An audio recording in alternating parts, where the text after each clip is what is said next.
Bismillahirrahmanirrahim. Alhamdulillah wassalatu wassalamu ala Rasulillah Muhammad bin Abdullah wa ala alihi wa ashabihi wa man tabi'a hudah, amma ba'du. Berkata Al-Habib Muhammad bin Salim bin Hafidh dalam kitab Al-Miftah li Babin Nikah, sampai perkataan beliau al-waliyu fin nikah, wali dalam pernikahan. Jadi enggak sembarangan, ya, enggak setiap orang yang kita tunjuk jadi wali enggak.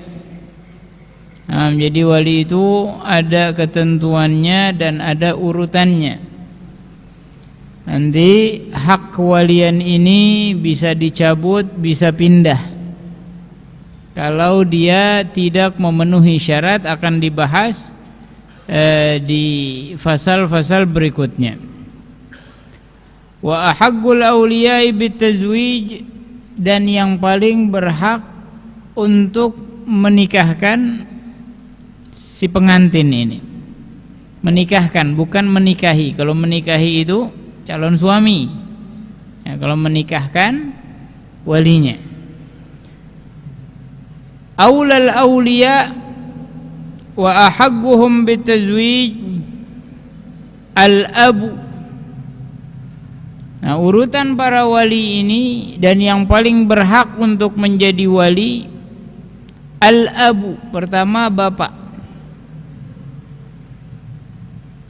Bapak enggak ada, tsummal jad, kemudian kakek, bapaknya bapak, abul ab. Wa in ala, dan terus begitu. Bapak enggak ada, kakek enggak ada, kakeknya bapak enggak ada, kakeknya kakek, dan terus yang masih hidup tapi ya. Tsummal akhu syaqiq, enggak ada usulnya. Bapak kakeknya udah enggak ada, maka saudara kandung. Saudara kandungnya banyak, ya salah satunya. Tinggal siapa yang diizinkan oleh mempelai. Yang dapat izin dia yang berhak, enggak harus kakak pertama. Ya. Kakak pertama aku enggak demen sama tuh orang, tapi adeknya demen. Ya, kayaknya baik tuh orang. Ya udah minta jadi wali sama adeknya. Yang penting memenuhi syarat. Makanya jadi saudara jangan ngatur. Ya, boleh kita kasih masukan, tapi enggak boleh mengekang. Yang boleh mengekang hanya bapak terhadap anak perawannya. Kalau udah janda udah enggak boleh dikekang. Selagi itu anak mau menikah di jalan yang benar, bismillah. Jangan sok dihalang-halangin. Bapak enggak ridho, emak enggak ridho, percuma, enggak ridhonya enggak manfaat. Kenapa demikian? Karena dia menghalangi sunnah Nabi. Paham? Jadi jangan salah gunakan kalimat gak ridho, bapak sumpahin, mak sumpahin, itu gak manfaat semuanya. Nama. Makanya jangan kita mengekang, akhirnya anak kita kasihan, kemudian nanti kita sendiri yang pusing. Nama. Hasil ikutin Nabi SAW. Jika datang kepadamu orang yang kau ridhai akhlaknya dan agamanya, jangan ditolak. Bismillah. Tsummal akhli ab, mau jadi bini kedua kayak, ketiga kayak, keempat kayak, ya. Kalau tuh anaknya mau, selagi dia bukan perawan, izinkan, kawinkan, jangan pakai dihalang-halangi. Tamam. Jangan fobia ya. Wah, jadi bini kedua berarti ngerebut bini orang nih, itu bohongan tuh. Di mana ada perempuan ngerebut suami orang? Yang ada perempuan itu diminta. Gimana yang diminta merebut? Itu di logika aja nggak nerima ya. Di logika kagak bisa masuk akal. Karena dalam Islam perempuan itu diminta. Yang menikahkan siapa? Bapaknya. Yang nikahin dia siapa? Perempuan punya hak apa? Gimana dibilang ngerebut? Kalau mau disalahin, salahin lakinya, jangan nyalain perempuan. Paham? Baik. Tsummal akhli ab, enggak ada saudara kandung, saudara sebapak. Enggak ada saudara sebapak. Tsumma ibnul akhus syaqiq, kemudian keponakan dari saudara kandung. Keponakan laki dari saudara kandung yang laki. Jadi perempuan enggak punya hak wali. Perempuan juga yang yang bersambung melalui perempuan juga enggak. Kayak saudari perempuan atau anak saudari perempuan itu enggak punya hak menjadi wali. Ya. Enggak ada juga keponakan dari saudara kandung. Keponakan laki dari saudara kandung yang laki. Pindah, tsumma ibnul akhli ab. Kemudian anak laki-laki dari saudara sebapak yang laki. Keponakan juga, cuman satu bapak. Wa in safal, dan terus ke bawah. Anaknya lagi, terus anaknya lagi, anaknya lagi, terus ya. Tsummal am, habis itu udah enggak ada juga saudara kandung, enggak ada, apalagi keponakan, maka pindah kepada paman. Jadi paman urutannya jauh tuh ya. Saudara dulu, keponakan dulu, baru paman. Tsummal am li ab, itu pertama paman kandung yang sekandung sama bapak kita. Enggak ada juga paman sebapak dengan bapak kita. Tsumma ibnul ammu syaqiq, kemudian sepupu anaknya paman. Anaknya paman kandung. Enggak ada juga tsumma ibnul am li ab. Kemudian anaknya paman sebapak. Pamannya sebapak dengan bapak kita. Am di sini paman, saudara bapak. Kalau khal, saudara ibu. Paman juga bahasa Indonesianya. Khal, tapi karena dia melalui perempuan kagak punya hak untuk menjadi wali. Tamam. Tsumma ammul ab, kemudian pamannya bapak, saudara kakek. Kalau masih ada. Tsumma ibnuhu wa in safal, kemudian anaknya pamannya bapak. Dan terus ke bawah. Tsumma ammul jad, kemudian pamannya kakek. Kemudian anaknya, dan terus ke bawah. Terus ya, yang hubungannya dari laki ke laki. Tsumma am abil jad, kemudian paman buyut, pamannya buyut. Kemudian anaknya, dan terus ke bawah. Wa hakadza ala hadzal tertib.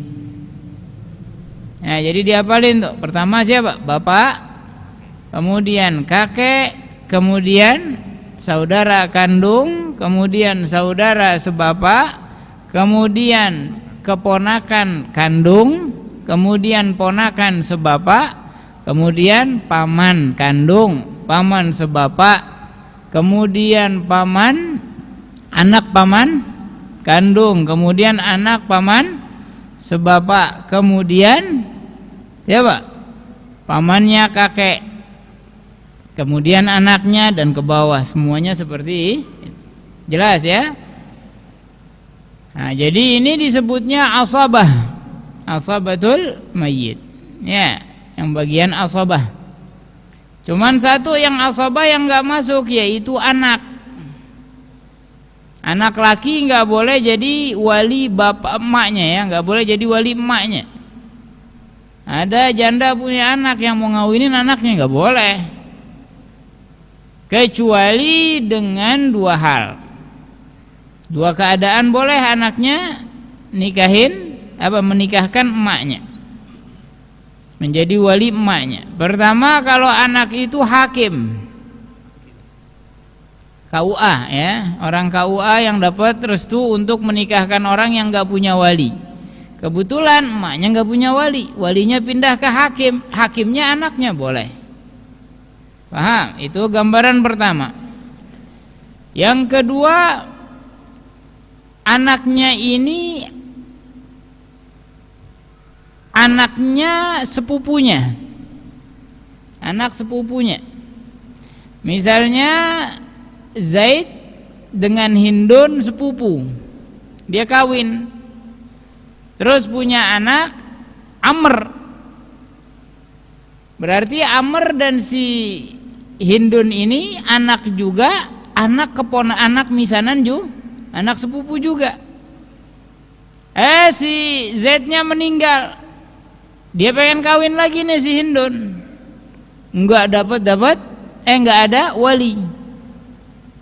Pindahlah dari paman ke paman, sebapa nggak ada juga sepupu udah pada meninggal, lakinya juga udah meninggal sepupunya, ya. Turun ke anaknya sepupu. Siapa anak sepupunya? Anak saya, ya sudah. Paham? Tapi ingat, sepupu dari laki ya, semuanya dari laki. Yang dari perempuan nggak ada. Itu gambaran kedua, anak bisa menjadi wali ibunya, selebihnya nggak bisa. Sama. Wa hakadha ala tertib fi sairil asabat, di setiap asabat. Wa yuqaddimu syaqiq minhum ala man kana li ab, dan didahulukan yang syaqiq, yang kandung daripada yang sebapak.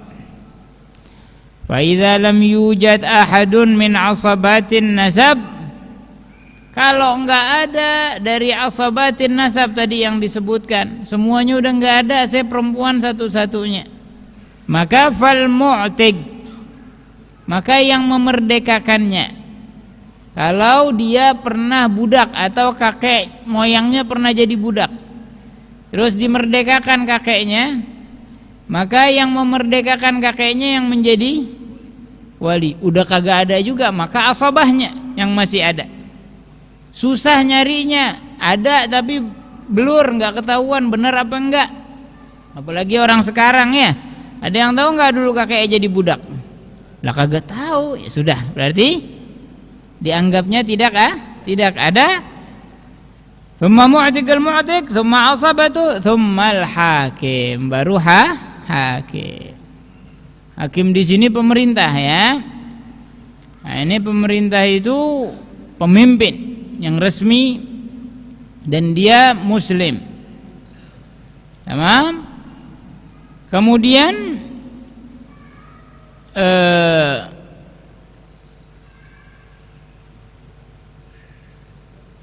auna ibu atau perwakilannya. Presiden nggak mau tahu, mau urusan pernikahan diserahin ke Kementerian Agama secara utuh. Kemudian diizinkan dia untuk menunjuk penghulu. Nah, maka penghulu yang dapat izin itu yang disebut naibul hakim. Nggak semua penghulu bisa jadi wali. Tetangga gue penghulu, nikah sama dia aja, enggak semuanya. Ada beberapa, kalau nggak salah setiap ketua KUA itu yang boleh nikahin orang yang nggak punya wali. Selebihnya cuman tukang catat. Ya, selebihnya cuman tukang catat. Makanya kalau misalnya ada ustadz yang hadir ya di pernikahan, tamam, penghulu cuma suruh nyatet aja. Kalau enggak jadi lama bertele-tele, kadang-kadang enggak nyambung. Karena kecapean kali dia ya, kesono kemari. Udah suruh nyatet aja biar kerjaannya enggak capek. Sama. Kata, kalau enggak ada juga hakim. Oh, saya adanya di negeri kafir nih. Ya. Enggak ada hakim. Gimana dong? Di sini baru kita boleh nunjuk muhakam.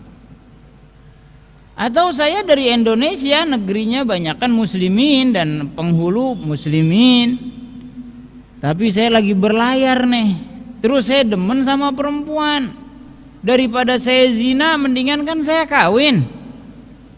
Akhirnya tapi nggak ada walinya di situ, nggak ada hakim, nggak ada, maka boleh nikahnya dengan muhakam. orang yang ditunjuk sebagai hakim, yang penting dia adil, alim, dan juga takut sama Allah. Bukan yang penting berapa duit, ya. Kemudian dinikahkan di kapal itu, tapi begitu bersandar di daerah yang ada musliminnya dan ada hakimnya, maka wajib mengulangi. Wajib mengulangi. Atau jika dia bersandar di kampungnya, maka wajib diulangi dengan bapaknya atau wali yang ada. Jika bapaknya udah nggak ada, maka turun-turun seperti yang dijelaskan tadi. Nah, adapun kebanyakan di negeri kita ini mentang-mentang janda terus bawa hadis salah arti lagi, ya. Ala thayyib tuzawwiju nafsaha. Janda itu menikahkan dirinya sendiri, ngapain perlu wali?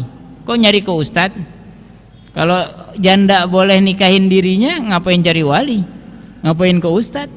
Kan ustadz diangkat jadi wali, kan dia boleh nikahkan dirinya sendiri. Lah, kalau nikah diri sendiri gimana caranya? Nah, saya kawinkan diri saya kepada Anda. Nah, makanya di situ harus diperhatikan betul-betul.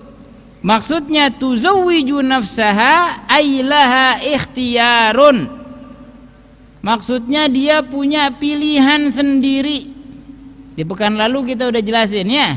Bapak enggak boleh maksa. Kalau pengen kawinin dia sama orang lain harus izin, dan izinnya harus dilafalkan. Enggak boleh cuman diem aja, karena diemnya janda ogah. Ya, diamnya perawan, iya. Paham ya? Karena janda, kalau perawan kan malu bilang iya, diem.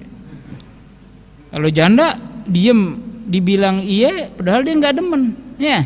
Dia nggak enaknya kalau bilang enggak. Kalau janda mau kawin gak sama dia, bilang enggak, takut orang kecewa, dia diem. Nah, berarti dia nggak mau.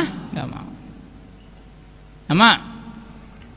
Wahakadha ahkamun al-wilah, ya, al-wila. Tamam? Para wali an-nikah. Makanya jangan sembarangan, ya. Banyak sekarang orang itu nikahin janda-janda khususnya dengan tata cara macam-macam. Hati-hati sembarangan, banyak yang dibohongin. Ada yang bilang ada nikah safar lah, ada yang bilang nikah ghaib lah, ya, ada semua kidib, bohong. Ya, pokoknya jangan apa, jangan nikah itu berpengaruh kepada keturunan, ya, dijaga betul-betul. Nah, waktu nikah juga jangan ada campur aduk laki perempuan, ya, waktu akadnya. Udah laki aja, emaknya gimana? Emaknya mau lihat sakral, karena sakral jangan ngelihat. Ya. Sama? Kan alhamdulillah sekarang alhamdulillah ada elektronik yang bisa kita nonton, pakai proyektor, pakai HP video call, ya. Emaknya lihat lewat HP. Supaya pernikahannya betul-betul sah menurut pandangan siapapun. Sama? Karena ini pengaruh kepada keturunan kita. Kalau kita tidak perhatikan, maka ntar apa? Akhirnya kita ragu sendiri. Jadi para salaf kita itu sangat perhatian dengan aqdun nikah, ya, benar-benar dijaga sama huquqin nas, haknya orang. Haknya orang jangan kita zalimin walaupun sepeser. Nah, ati kulli dzi haqqin haqqah, kata Nabi SAW. Kasih orang yang punya hak akan haknya, jangan dikentit. Sama. Alhasil hakada, perhatikan tentang wali dulu, ya. Kalau udah mantap, insyaallah nanti ada pertanyaan kan, gimana kalau sejajar nih wali nikahnya. Sama. Sejajar, maka nanti dijelaskan oleh Al-Habib Muhammad bin Salim bin Hafidh. Semoga Allah subhanahu wa ta'ala yaftah alaina wa alaikum futuhal arifin ويفقهنا وإياكم في الدين ويعلمنا وإياكم تأويل ويهدينا وإياكم إلى سواء السبيل على هذه النيات ولكل نية صالحة جامعة لخيرات الدنيا والآخرة وإلى حضرة النبي محمد صلى الله عليه وسلم. الفاتحة.